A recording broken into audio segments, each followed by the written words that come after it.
لا أعتقد إطلاقا إن أزمة المنتخب الأولمبي انتهت، وإنما ستظل لها شوية ديول هتفضل تلعب كده شوية شوية. يتعامل معها كل من يحاول إنه يصطاد في المياه العكرة، أو إنه يظل يعني يحاول باستمرار إن حالة القلق والتوتر الموجودة في الشارع الكروي تفضل مستمرة. والغريب في الموضوع انه الحكايه كلها بتتكلم عن بعض اللعيبه اللي احنا اتكلمنا عنهم.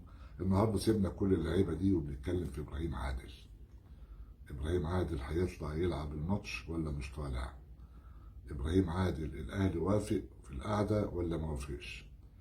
ابراهيم عادل لو ما خرجش يلعب الماتش بتاع الاهلي وبيراميدز يوم الجمعه، بيراميدز هيوافق انه ما يلعبش؟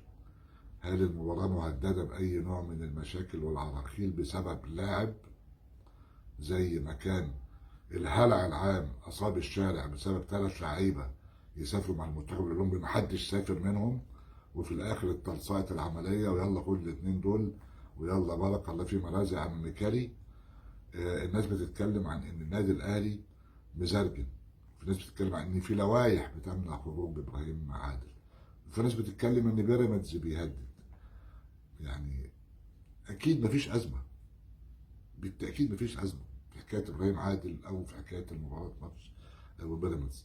واكيد الاهلي مش هينزل لمستوى انه مش هلعب او انه ابراهيم عادل ما يلعبش. اعتقد الاهلي اكبر من ذلك، والاهلي فعلا لم يتدخل في هذا الموضوع ولم يتصدى ليه ولا يفرق معاه ولا يهمه ان ابراهيم عادل يلعب ما يلعبش، عشان في ناس تتكلم بلسان النادي الاهلي او تدافع عن النادي الاهلي، او هم ملوك اكتر من ملك اللي في النادي الاهلي، ويقول لك لا، الميثاق والشرف والقصه واللي يخش المعسكر ما يطلعش. يعني تقريبا اللي بيقولوا كده اللي يخش المعسكر ما يطلعش، دول بيفكروك بيقول لك ان اللي يخش الحمام مش زي خروجه. وبالتالي يعني مساله ابراهيم عادل واحده من الهفوات او من الازمات التي تصطنع ولن يكون ليها اي دخل، لان الاهلي اكبر من كده.